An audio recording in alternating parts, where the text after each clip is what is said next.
Good evening, everyone. I'm your storyteller, and tonight I'll take you into online dates that turn into pure horror. Don't forget to like, subscribe, and tell me in the comments where and when you're watching. Now, prepare yourself for the fear that lies ahead. Episode 1: The Woman Screaming in the Parking Lot. I never thought that shabby motel would become the haunting place of my entire life, and perhaps even after I die. But there are nights, scenes, screams that dig so deep into the mind that even when the body has turned cold, the soul still cannot escape. I will tell you, as a confession. That day was a late autumn night, America's air cutting cold, the wind whistling long through rows of bare trees. I had just left the city after a mess: girlfriend's betrayal, work collapse, empty bottles tossed carelessly in the car trunk. I drove like a madman along the highway, not knowing where I was going, just wanting to get away from everything. Close to midnight, I pulled into a small roadside motel. It stood lonely in the Kentucky suburbs, the red neon sign, vacancy, flickering, buzzing with an irritating hum.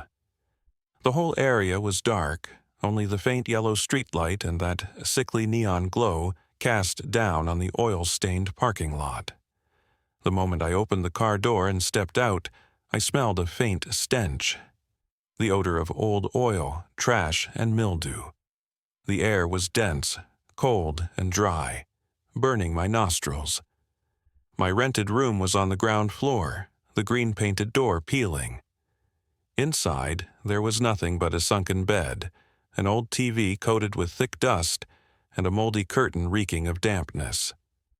But at that time, I didn't care. I just needed a place to lie down. I remember clearly, after rinsing off quickly with the rusty-smelling tap water, I planned to lie down watching TV until I dozed off. My stomach was empty, but I didn't bother ordering food. The bottle of liquor in my backpack was enough to keep me warm.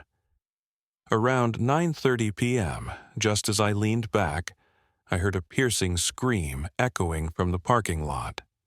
That sound tore the silence apart. It was shrill, resonant, something like metal scraping that made my skin crawl. I jumped up, heart pounding. At first, I thought it was some drunkards making trouble. But when I pulled the curtain aside to look, I saw a scene far stranger. At the end of the parking lot, right under the flickering neon light, there was a woman. She was in her 30s, long black hair tangled, wearing a white t-shirt stained with dirt. She staggered, then tilted her head to the sky and screamed, "We're all going to die! Get out of here! They're coming!" Her voice was hoarse, trembling, yet echoing throughout the motel. With each word she uttered, I felt it weighed heavily, pulling the entire atmosphere down. I rubbed my eyes, thinking I was too drunk and seeing things. But no, the scene was clear before me. A few other doors cracked open, guests poking their heads out. Whispers, a child crying shrilly. The man in the room across from mine even cursed, ready to shut his door. But the woman's screams grew more violent. She screamed while running around the parking lot, her hands flailing as if to drag someone with her. The cold wind whipped through, carrying a metallic tang like rusty iron. I realized it was the smell of blood, but in the dark I saw no wounds on her. I stood frozen, hands trembling as I lit a cigarette. The smoke stung my nose, but it couldn't mask the rising tension. I told myself, maybe she's high or insane, but then there was a moment that made me doubt my own reason. For an instant, when the neon light blinked off and on again, I saw something behind her. A tall, pitch-black shadow clinging to her back. But in a blink, when the light flickered back on, it vanished. I swallowed hard, my throat dry as if I had swallowed a fistful of sand. The woman kept screaming, "Listen to me! Get out of your rooms! If not, you'll all be burned alive." I heard whispers from the second floor, hurried footsteps. Someone was preparing to flee, But another shouted, "Shut up! We called the cops already!" The woman immediately screamed back, her voice cracking, "The cops will die too! Everyone will die!" That sound drilled into my ears, as if someone were screaming right beside me. Cold sweat drenched me, my cigarette shaking in my fingers, ash spilling onto my shoes. I didn't know if I should believe her. Part of me thought it was just the hallucination of a lunatic. But another part, the deeper part, whispered, what if she's right? What if something really is coming, a disaster, a collective death? That thought slithered into my mind like a venomous snake, making my heart race wildly. I remembered the smell of smoke in the wind, the black shadow flickering behind her, the desperate gleam in her eyes when she looked straight at my room, right when I peeked through the curtain. That night, I knew I had seen something not of this world. People often say, when you meet a lunatic, the wisest thing is to stay away. But that night, no one could stay away. She was like a storm crashing into everyone's lives in that shabby motel. The ceaseless screaming threw the parking lot into chaos. The neon sign above the motel flickered madly, as if trembling too. Children wailed, doors slammed, people cursed, furniture scraped inside rooms. All merged into a mad symphony, and the conductor was that woman. She suddenly rushed toward the reception desk, where the night clerk was trembling with the phone in his hand. I heard him shout, "Calm down, I'll call the police. Calm down." But she wouldn't stop. Her hurried footsteps pounded against the cold concrete. Then a horrifying sound ripped through the air, teeth sinking into flesh. The clerk shrieked, a pig being slaughtered. Blood spurted, the metallic stench spreading across the lot, twisting my stomach. I nearly vomited on the spot. I saw clearly, under the sick yellow light, she sank her teeth deep into his arm. Her eyes rolled white in madness. He struggled, punched, kicked, finally tore free, running back to the counter, screaming, "She's crazy! Oh God, call the police!" The woman lifted her head, her mouth smeared with blood, lips trembling but her eyes blazing, full of panic. She turned to us, those hiding behind curtains, those gawking on balconies, and screamed again, "I told you! We're all going to die. If you don't listen, you'll all be torn apart." I no longer saw her words as those of a lunatic.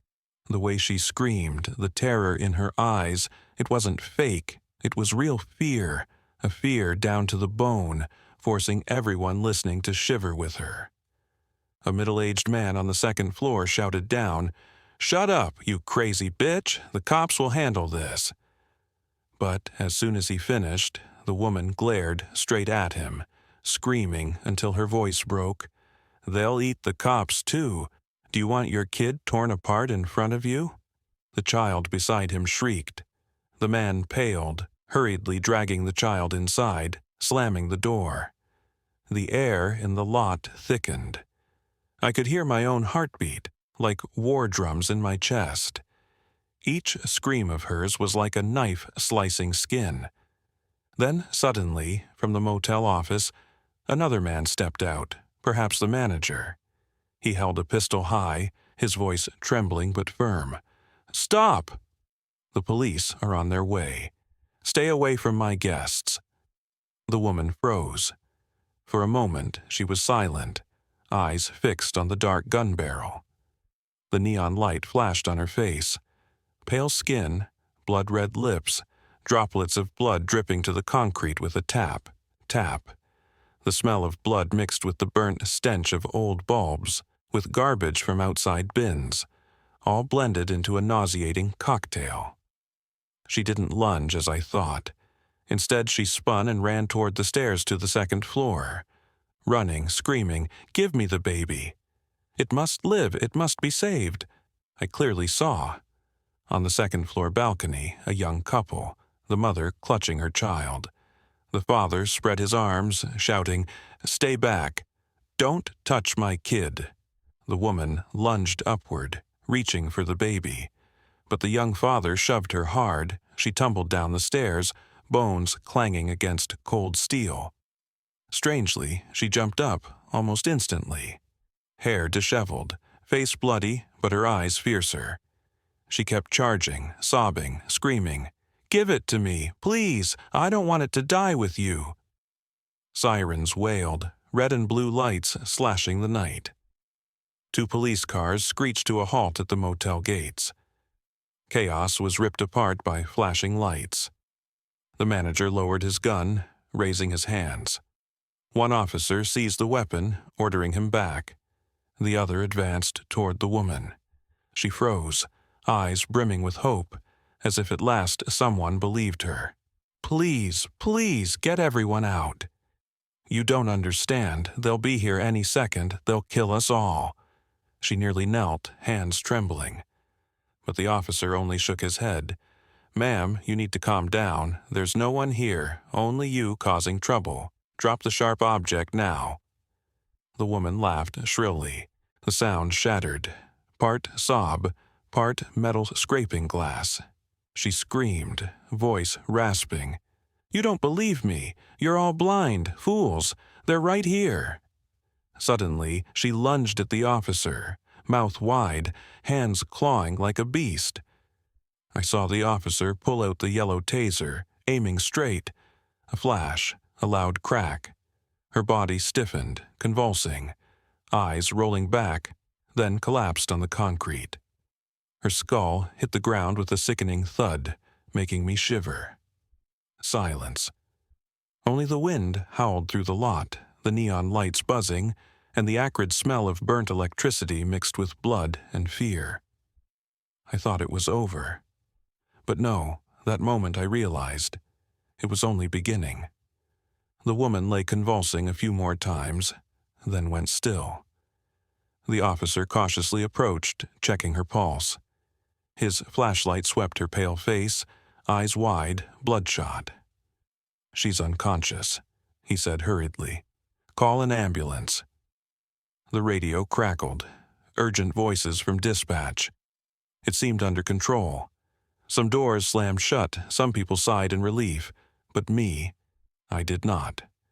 Because when the flashlight swept across, I saw her lips moving. Not an unconscious twitch, but whispering. Incoherent, muttering. I strained my ears, and I heard it. "They're right behind you." I shuddered, spinning around. But behind me was only the shabby room, the half-closed door, pitch darkness. No one. When the ambulance came, she was hastily bandaged, laid on a stretcher. They covered her face with blood-stained gauze. Sirens wailed again, the vehicle speeding away, leaving an empty silence in the lot.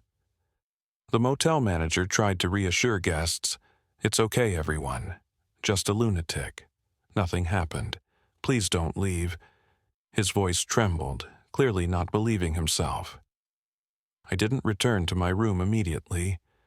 I stood there, staring at the spot where she had collapsed. The bloodstain dark on concrete, glistening in the neon light. The metallic stench still lingered. My throat dry, hands trembling. I took a drag, but the smoke stung my eyes, bringing tears. In the haze, I glimpsed her slender figure under the neon sign, eyes piercing me. I rubbed my eyes, no one, only flickering sickly light. I dragged myself back to the room, closed the door, but her scream still echoed in my head. "We'll all die, the cops too." That night I couldn't sleep. The wind through the door crack sounded like whispers. The fluorescent bulb flickered steadily, like a heartbeat. Around 3 a.m., I saw something no one would later believe. In the bathroom mirror, the moldy, stained glass, I saw another face. Not mine, Heron. Her lips moving, eyes rolled back, blood seeping from her mouth. I turned. The bathroom was empty. But in the mirror she remained, whispering, "Don't stay. Leave. They're coming." My heart pounded, sweat pouring as if I had run a marathon. I yanked the curtain over the mirror, slumped to the Floor, clutching my head, but then footsteps in the hallway, heavy, slow, dragging, shoes scraping on cement. I held my breath. The steps stopped right outside my door. I didn't dare move, then knocking. Not loud, but slow, steady, knock, knock, knock. I froze. Who knocks at 3 a.m.? The knocking went on nearly a minute, then silence. I peeked through the curtain, and the hall was empty. But when I turned back, on the wooden bedside table was a bloody handprint, still wet. I fled the next morning, never looking back. My car roared down the highway, leaving that tiny motel behind. But what happened never let me go. Because years later, on sleepless nights, I still saw her face in my bathroom mirror, and those eyes, bloodshot with despair. They said she died in the ambulance, cardiac arrest on the way to the hospital. The report said she was an escaped mental patient. But I knew the truth. She wasn't insane. She foresaw death.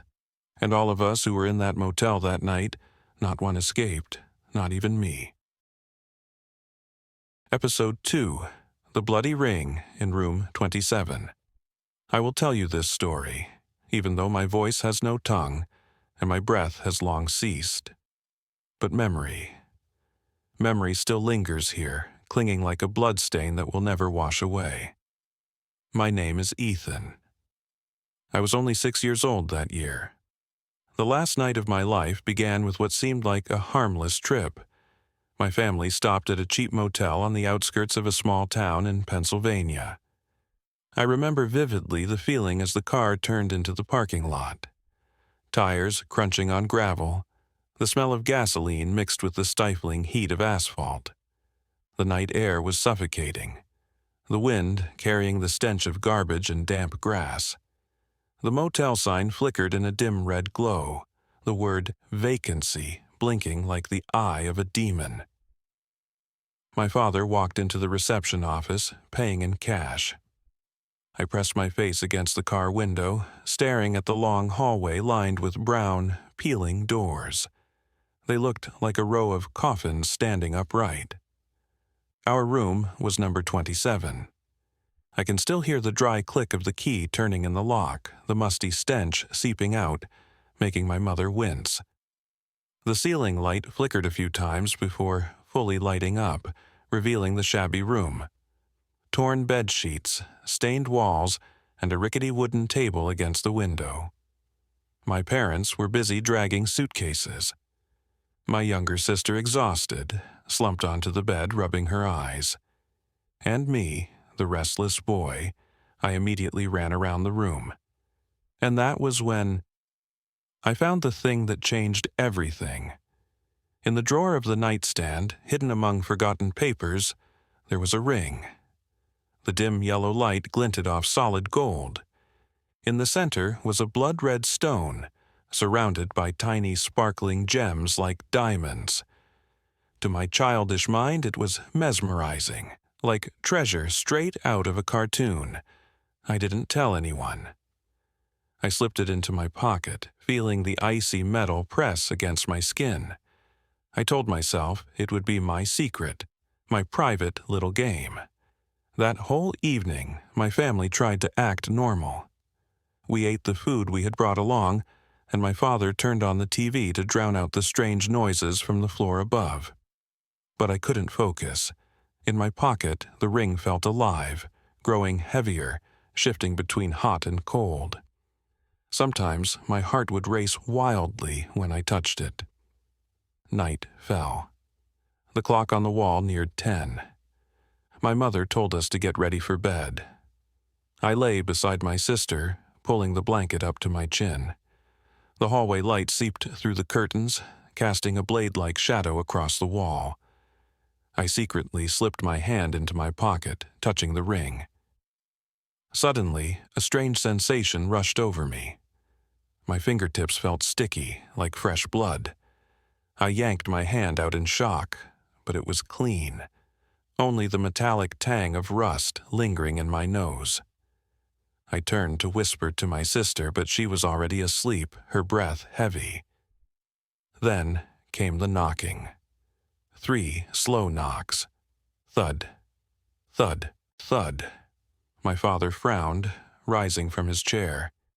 Who would come at this hour? He muttered. He walked to the door, peered through the peephole. I couldn't see his face clearly, only that he froze for several seconds, hand gripping the doorknob tightly. When he cracked the door open, I glimpsed 4 men standing outside. 1 old, 3 young, all dressed unnaturally neat. But their eyes were cold without any whites. The old man smiled, a thin, blade-like smile. Sorry to disturb you. We stayed in this room last night. There is something I left behind. It must still be here. I want it back. My father tried to remain polite. I'm sorry, but we haven't seen anything. Perhaps you should ask at the front desk. The old man's smile vanished. He nodded slightly. One of the younger men reached behind his back. When his hand came forward, a glint of steel flashed, a black pistol. The room instantly grew colder. Goosebumps prickled my skin, sweat dripping down my spine. The old man spoke slowly, each word sharp as a nail. Unfortunately, this time, I'm not asking. I'm taking it back. My father raised his hands, stepping back. My mother clutched my sister tightly, her face pale. I lay frozen on the bed, my hand gripping my pocket. The ring inside burned like a coal. They stepped in. The door slammed shut, cutting off the hallway light. In the suffocating space, the old man's pungent cologne mixed with the room's moldy stench, forming a nauseating haze. He sat in a chair, lighting a cigarette. One of the young men held the flame. Smoke curled thickly, stinging my eyes. The old man exhaled slowly, his gaze fixed on us. The thing I left behind, it's in this room, and surely one of you is holding it. My heart seized. I knew what he meant. I knew what lay in my pocket. I turned away, clutching my pillow, trembling. In the dark, I felt his eyes pierce straight through me. I still remember the smoke swirling in the room, thick, bitter, laced with the iron scent of rusted pipes. Each breath felt like swallowing ashes. I coughed but stifled it, terrified of revealing myself. My hand clenched the ring tightly under the blanket. The old man leaned back, eyes half closed as if savoring his cigarette. His voice was low, dragging, each word pounding into the small room. In this room, I left behind something. Small, yes, but its value far exceeds the lives of your entire family. My father swallowed hard, his voice shaking. We didn't find anything. If it was truly left behind, maybe a staff member picked it up. Silence, the old man roared, his hand slamming the table. The sound cracked through the room, making me flinch. One of the young men stepped forward, the pistol glinting in the pale light. His eyes scanned the room, stopping at the bathroom door. I'll search, he rasped, voice like grinding metal. The door creaked open. He disappeared inside. The sound of rummaging, objects falling, echoed out. I held my breath. The old man exhaled smoke, his eyes sliding toward me. I felt it, his gaze piercing through blanket and flesh, reaching the trembling ring in my pocket. He smiled, a chilling half-smile.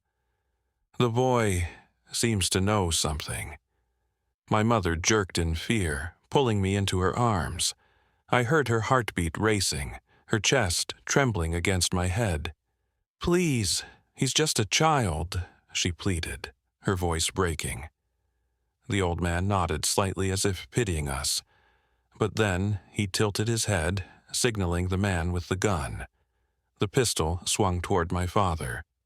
I do not like being deceived. If you hide it, I will reclaim it another way. The air thickened. My chest tightened, on the verge of bursting from fear. The ring burned hotter, as if searing into my leg. Suddenly, a scream erupted from the bathroom. The man stumbled out, face ashen, holding a towel drenched in blood. "My God, the sink! It's full of blood!" he stammered. The room fell silent. For a fleeting second, I saw genuine fear flicker in the old man's eyes, but it vanished quickly, his voice like ice. "Blood doesn't matter, only the ring." At those words, my body froze. I understood. They were looking for what I held. I wanted to scream, to throw it away, but my throat locked tight, my heart pounding like war drums. An invisible force bound me. The ring wouldn't let me let go. My father suddenly spread his arms, standing in front of us. "You're mistaken. There's no ring here. Leave now, or we'll call the police." A mistake. In an instant, the gun pressed against his forehead. The man sneered, "The police?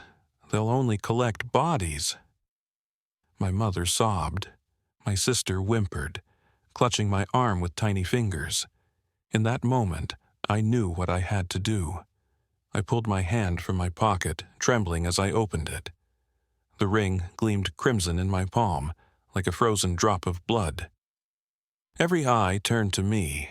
The old man rose slowly. His smile widened, revealing yellowed teeth. "Ah, finally it shows itself." I stepped forward, shaking. My sister tugged at my arm, but I gently pulled away. Cold spread through me, as if I were walking into a graveyard. When I set the ring on the table, the room plunged into silence. The ceiling light flickered, dimmed. For a moment, I heard whispers from the ring. Murmurs in an unknown tongue, like wind through tomb cracks. The old man picked it up. The instant his finger touched it, his eyes glowed red. A burn mark seared into his palm, but he held tight, grinning hoarsely. "Let's go home." The gun lowered. The four men turned, walking out without a glance back. The door slammed behind them. Only my family remained, shattered in terror. My mother clutched me, weeping. My father collapsed into a chair, trembling. It seemed over, but I knew it wasn't. Because at that very moment I still heard the whispers. From inside my pocket, the ring hadn't left. I could still feel it, cold against my skin. I looked down and froze. In my pocket there was still a ring. Identical. Episode 3. The Wife Who Hid in a Motel. I will tell this story not in the voice of a witness, but in the voice of someone already dead. I am Claire. They said I disappeared on a freezing winter night, leaving home without a trace. They don't know the truth. I ran away from my husband, the man who once promised to love me, but turned me into a prisoner in my own house. That fateful night, I drove an old sedan down the icy highway. The wind lashed against the windows, cold drafts slipping through the cracks, cutting into my skin like knives. I cried as I drove. My trembling hands clutched the steering wheel, nails digging deep into my flesh. Behind me, the headlights of a black SUV followed like a ghost. I knew he wouldn't let me escape. I knew his eyes behind the wheel, patient, cruel. I swerved sharply off the main road onto a narrow path. Luckily, after a few minutes, the SUV's lights vanished. I gasped for breath, tears blurring my sight, until I saw a flickering neon sign, Motel, vacancy. I pulled into the lot. The sign glowed a sickly pink, reflecting off the slick ice. The wind howled through broken lampposts, carrying the stench of overflowing trash bins. I stepped into the reception office, slamming the glass door behind me. The bell above jingled shrilly, too loud in the silence, making me jump. A young clerk with dark circles under his eyes looked up. He winced at the gust of cold that came in with me. I forced a smile, shoved cash onto the counter. "Any room, just one with a good lock." He handed me a key, half asleep, no questions asked. Room 9. The metal felt like ice stabbing into my palm. The room was pitch black when I opened the door. The ceiling light flickered before glowing dim. The smell of mildew, stale cigarettes, and peeling paint made me gag. A cracked mirror by the door reflected my distorted face. Hollow cheeks, swollen eyes from crying, lips split and dry. I locked the door, pulled the curtains tight. Every move shook as if he could burst in at any moment. I dropped my suitcase and collapsed to the floor, gasping. But when the bulb stopped flickering, the silence became unbearable. Quiet enough to hear my own heartbeat. Then, a knock. I froze. A knock? Or just wind rattling the wood? I peered through the peephole. The hallway was empty. Only the neon glow cast faint red on the snow. I turned back, sat on the bed.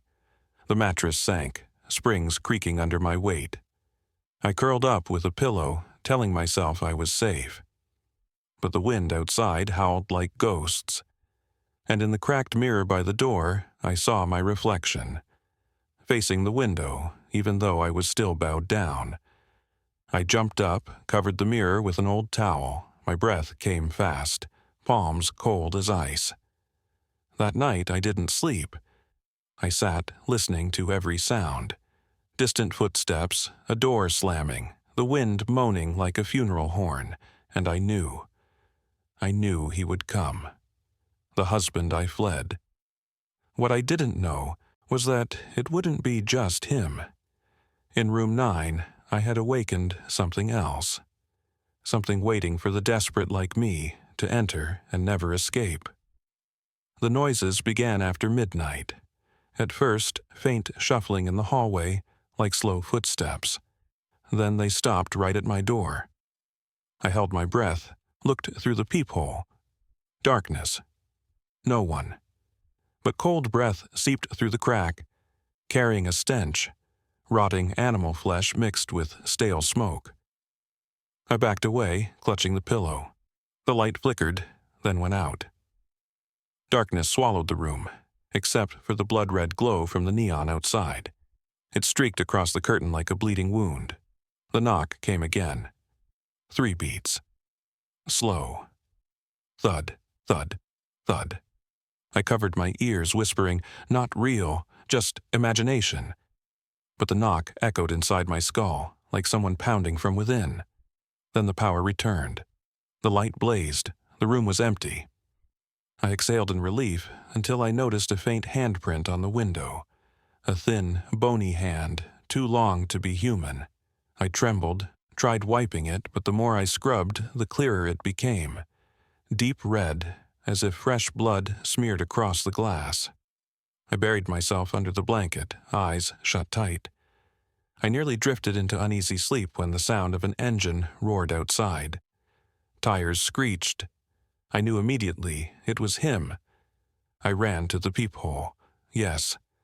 The black SUV, dust from the road coating it. The door opened. He stepped out, my husband. Tall, broad shoulders, a cold face, thick coat, eyes like black holes swallowing light. He looked straight up at my room, as if he knew I was watching. I pulled back, heart hammering. The door would burst any moment. I rushed to the window for escape, but the curtain was yanked violently from outside. An invisible force tore it down, revealing thick darkness. And in that darkness, my own face, but not mine. Eyes rolled white, mouth torn ear to ear, blood dripping. That face pressed to the glass, whispering, "He's not the only danger." I screamed, fell back hard against the bed. The door rattled violently. He was pounding from outside. His familiar voice roared, "Claire, open up! Don't make me break it down!" I shouted back, "Go away! I'll call the police!" But this pounding wasn't his. Heavy, relentless, as if hundreds of hands struck at once. The room shook, dust raining from the ceiling. I understood. Something was in this room, the thing that left the bloody handprint, The thing that whispered with my voice, it wouldn't let me go. The door burst open. He stood there, but the light died again. In that flicker, I saw behind him dozens of tall, thin figures, white eyes glowing, long arms clutching the walls. Then blackness. Only my screams echoed down the empty hallway. I don't know how long I was unconscious. When I opened my eyes, the room was dark again, neon bleeding faint red through the window. The door was shut tight, but I knew he was inside. His breath rattled, heavy, hissing through his teeth. "Claire." His voice, deep, warped. "You thought you could escape?" I crawled into the corner, trembling. In the dim light, his tall figure blocked the door. Behind him, the hallway wasn't empty anymore. Dozens of figures stood crowded, white eyes glowing faintly. They just stared at me. He stepped in. Each footfall echoed thud, thud, like nails hammering a coffin shut. My heart pounded. "I'll never go back to you," I screamed. He stopped, then laughed, a guttural sound. "Go back? You don't understand. There's no going back. You opened the door. You called them." As he spoke, the figures behind him scraped their long fingers against the walls, leaving tangled scratches. The screech of claws grated like knives. The stench grew unbearable, damp earth, burnt hair, and long-rotted corpses. I shrieked, ran to the window. I tried smashing it, but the glass was steel-hard. Reflected within, I saw myself, but hollow, gaunt, blood dripping from my mouth, whispering, "Stay with us. Don't run anymore." I sobbed, pounding the glass until my hands bled, but the blood smeared into crooked symbols. I didn't understand, but the room wanted to swallow me whole. Then he lunged, yanked my hair back. I screamed in agony. His breath reeked of liquor and blood. His eyes were no longer human, blank, white, reflecting the horde of souls behind him. "You're mine, Claire. Forever." I thrashed wildly. My hand grabbed a shard of broken glass by the bed. I slashed across his face. Flesh tore, blood spraying. He roared, releasing me. I crawled toward the door, but the figure surged in, cold hands grabbing my arms, my legs, dragging me back.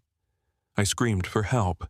He rose, face torn and bloody, but smiling. The grin stretched ear to ear. He looked at me as though I were prey caught in his trap. Darkness swallowed everything. My body went numb. Only the sound of nails clawing flesh, tearing, and my voice breaking into nothingness remained. When I opened my eyes, I was no longer Claire in flesh. I stood in room 9, looking down at my own twisted corpse, eyes frozen open, mouth gaping. He was gone, the figures gone. Only me, a body, and a trapped soul. Since then, anyone who rents room 9 hears my knock at midnight. 3 beats, slow. They open the door, nothing but an empty hall. But when they turn back, in the mirror, I stand behind them, whispering with my trembling voice, "Don't stay, don't let him find you, or you'll end up like me."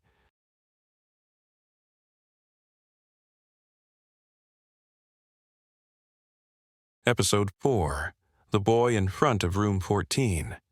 People always say, in those cheap roadside motels, there are rooms no staff ever want to clean. I'm Mark, the night shift employee who has worked here for 4 years. I thought I was used to the musty smell, to drunks puking on the carpet, or couples smashing mirrors in fights. But that night, when I met the boy outside room 14, I finally learned what true fear meant. It was an October night. The freezing wind seeped through rotting window frames, carrying the smell of damp soil and car exhaust from the highway. The parking lot was almost empty, with only a few old pickups. The neon sign, Motel Low Rates, flickered constantly, the buzzing electricity drilling into my ears. Around 11 o'clock, I went out to check the east corridor, where some rooms had been long abandoned. Near room 14, I saw a small figure curled up in front of the door. A boy. He looked about 5 or 6, wearing a thin shirt, ripped jeans at the knees, barefoot and covered in dust. His tangled hair hid half his face, his arms wrapped tight around his knees. In the dim light, his skin looked pale, almost greenish.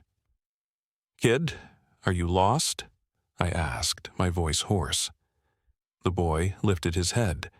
His eyes were pitch black, glowing strangely in the dark. He didn't answer, only mumbled something so faint I had to lean closer to hear. "Mom and Dad, they're inside." I turned toward room 14, paint peeling in chunks, rust eating through the doorknob, the number plate hanging crooked. No one had rented this room for more than 2 months. I knew, because I was the one who locked it after the last cleaning. "No, this room is empty. No one's inside," I said, forcing a smile. The boy shook his head. Tears streaked his dirty cheeks. His trembling voice, "They won't come out. I've been waiting forever." My chest tightened.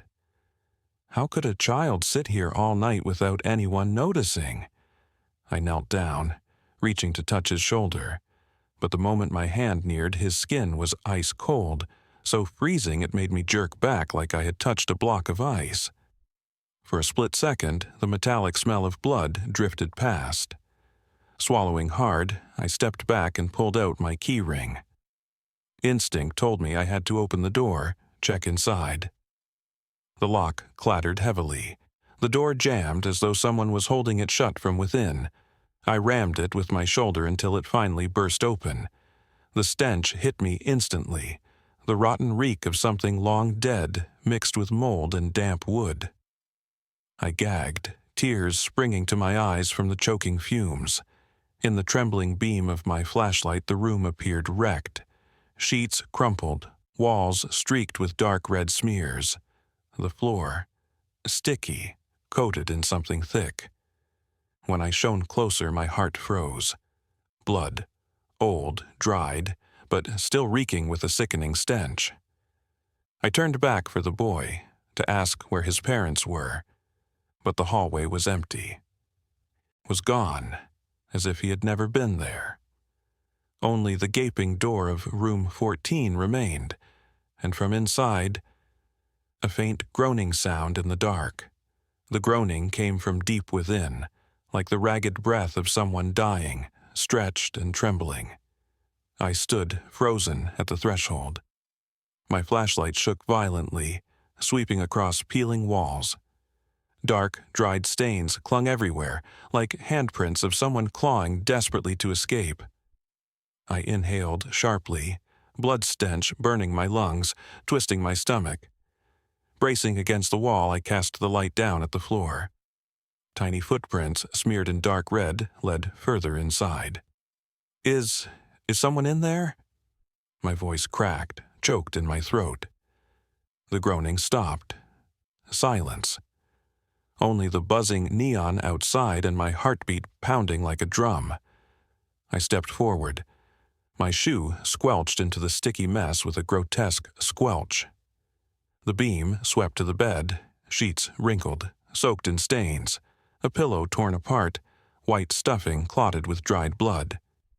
In the corner, beneath a crooked curtain, a small lump. I crept closer, gripping the flashlight tight. When the light hit, I nearly screamed. A broken doll, head tilted, glass eyes cracked, and beneath the pillow, real hair, long black strands matted with dried blood. I stumbled back, crashing into a wooden desk. On it lay a soaked notebook, cover smeared with blood, left open. Scribbles shaky and frantic. I can't feed them anymore, but if I don't, they'll take the child. My hand went numb. The notebook slipped from my fingers, my heart hammering like it would burst.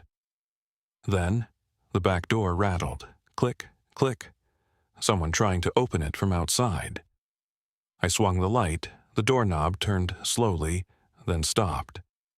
In that instant, I felt eyes, small black eyes peering through the crack. just like the boys when he sat in the hallway. I screamed, stumbling backward onto the floor. The flashlight flew, spinning. Darkness swallowed the room whole. And then came laughter, children's laughter, echoing, distorted, not from one direction but from all four walls. The door slammed shut behind me. The air grew thick, suffocating. I scrambled to the front door, yanked the handle. It wouldn't move. The door fused with the wall, sealed tight. I pounded, shouted until my voice broke, but the hallway outside lay silent, deaf. In the dark, the groaning returned. Not one, but many voices, men, women, children, blended in misery. Sounds of despair, as if rising from the earth itself. And then, right by my ear, a whisper clear as day. "You shouldn't have opened this door." I spun around, no one. Only the pool of blood creeping wider under my feet, cold, thick, reeking, until I could barely breathe. I stood paralyzed in the suffocating dark, my feet sinking in the viscous muck. The stench left no doubt. Blood. Every step I took, it clung, squelching as though I walked on entrails. The flashlight was dead. Shadows swallowed everything. But the darkness wasn't silent. It pulsed with whispers. Sometimes giggles of children, sometimes muffled sobbing. I couldn't tell if they came from the walls, the floor, or my head.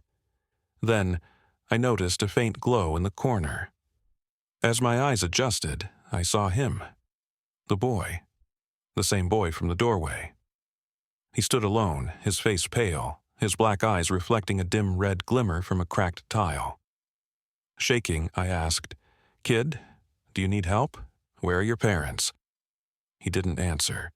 He only lifted one thin finger, pointing at the blood-soaked bed. I turned, and my heart seized. Two shadows curled beneath the crumpled sheets. Adults. Their bodies purpled, hands stretched toward the door, but never reaching it. When I looked back, the boy was gone. Only the sound of children's laughter rattled in my skull. The window burst open with a slam. A freezing wind tore in, carrying the stench of death so thick it made me retch. The ceiling bulb flickered one last time, and in that flash I saw faces. Dozens of faces pressed against the walls, eyes rolled white, blood streaming from their mouths. They crowded around me, whispering in unison, "Stay with us, stay forever," I screamed, bolting for the front door. This time it opened wide, yet the hallway beyond stretched into endless black. I ran, legs numb, but the corridor went on forever. The doors repeated, room 14 appearing again and again. My heart exploded with panic. I collapsed. And there he was, the boy, standing right before me. He bent down, whispering in my ear, "See?" No one escapes room 14. Then everything went black. When I opened my eyes, I was back in the familiar hallway, but my body still lay in room 14. Eyes frozen wide, mouth agape in a scream, curled on the floor in a pool of blood. I understood. I was dead. I was now part of the room. Since then, anyone who dares rent room 14 will see a child sitting outside the door, whispering that his parents are inside. And if anyone foolishly opens it, they will hear me. The screams of a curious night shift worker forever trapped, howling in despair. Don't go in, or you'll never get out.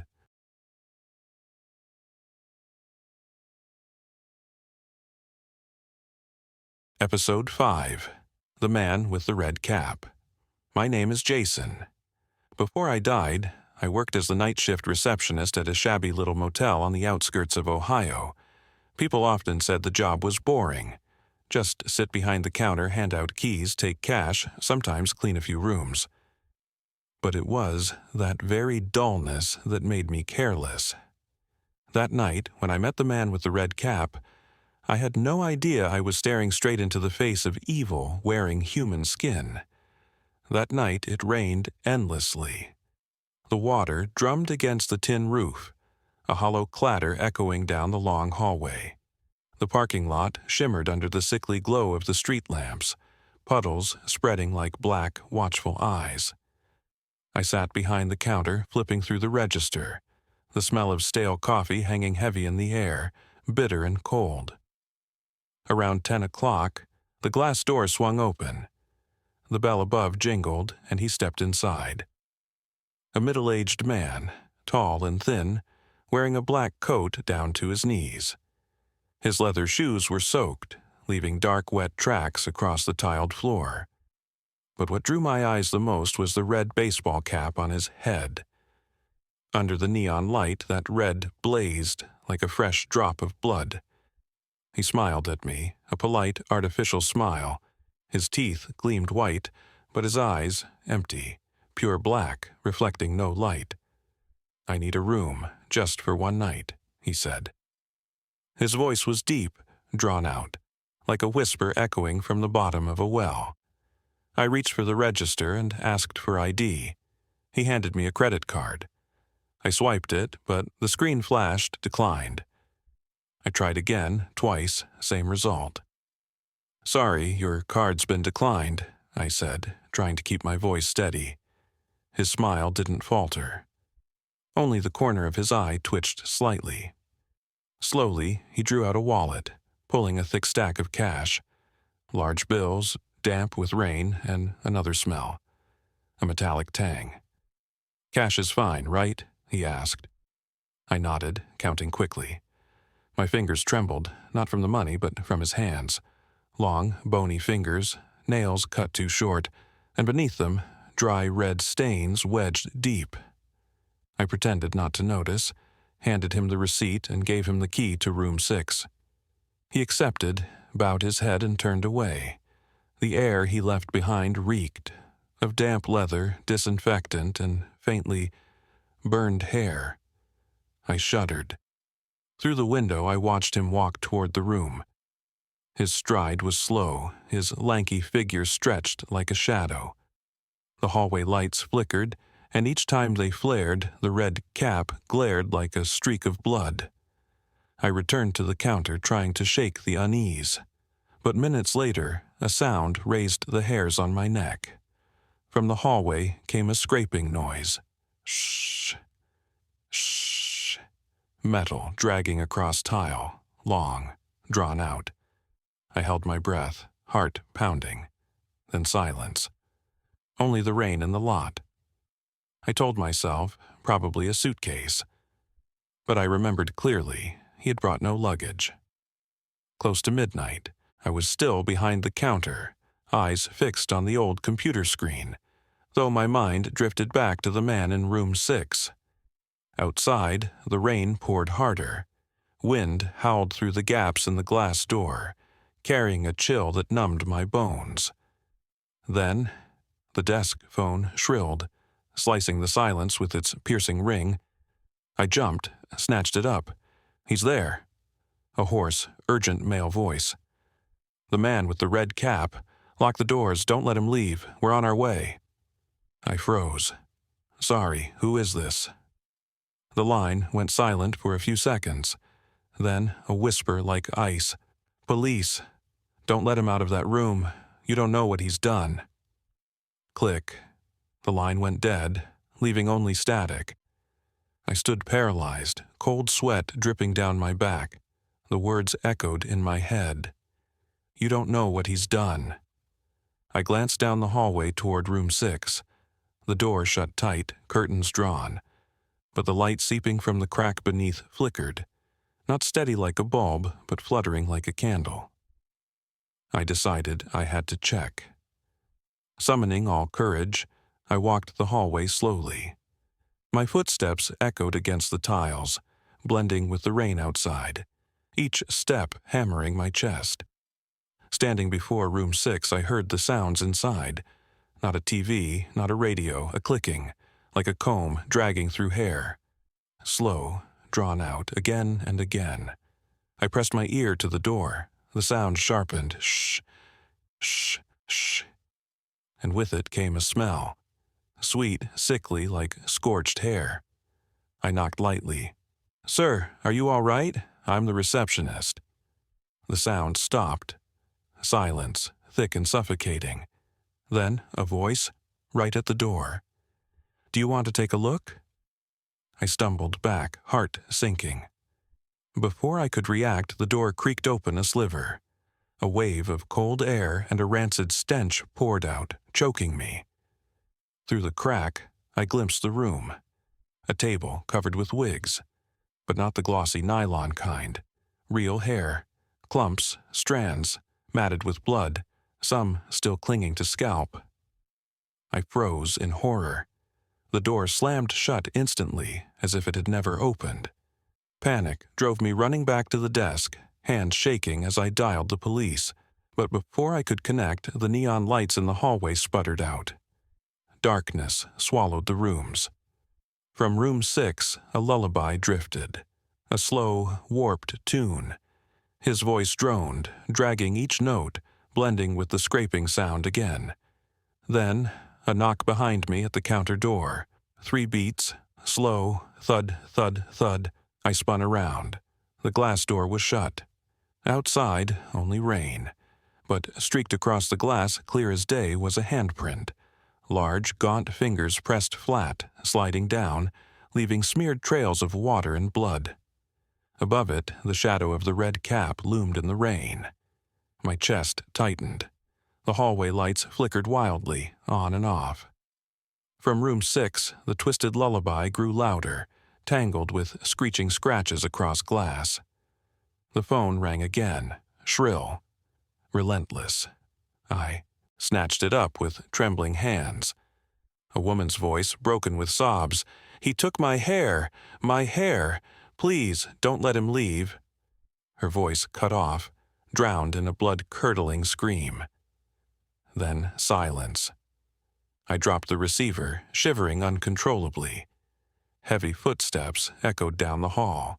Clomp, clomp, clomp, slow, deliberate. And then I saw him, the man in the red cap, advancing, each step trailing water and blood across the tiles. In his hand, a black leather bag. It dripped, spilling thick, dark red onto the floor. The stench of rusted metal, burnt flesh, and rot made me gag. "Do you want some hair?" he asked softly, like an invitation. I stammered, Who are you? What have you done?" He only smiled. That smile stretched, warping his face into cracked wrinkles. Then he opened the bag. Out spilled clumps of hair, still clinging to scalp, thudding onto the counter, scattering across the floor, wet with blood. Blonde strands, brown, pitch black, all once belonging to the living. I screamed, bolting for the back door, but it wouldn't budge as if held shut. When I turned, he was gone. The bag, too. Only room 6 remained, its door wide open, a pale yellow light spilling out. Against my will, my feet dragged me closer. Inside, the room was neat, spotless, no hair, no blood, only the red cap sitting on the table, clean, dry, gleaming. My hands trembled as I reached for it. But the moment my fingers brushed the brim, a chorus of voices screamed in my head. Men, women, children, all at once. "Don't let him take us away." I dropped the cap, fleeing into the hallway, but the hall was gone. Darkness stretched forever. I ran and ran, doors flashing past on both sides, every single one marked with the number 6. When I collapsed, I finally understood. I was dead. He needed no knife, no gun. He had taken my soul, just as he had taken the hair of those before me. Now I am trapped in room 6. On rainy nights, if someone stops at that motel, they'll see bloody handprints on the glass, hear a lullaby whispering down the hall. And if they're foolish enough to step into room 6, to open the drawer, they'll find the red cap waiting. I whisper with the other stolen souls. Don't wear it. Don't let him borrow your body, or you'll vanish just like me.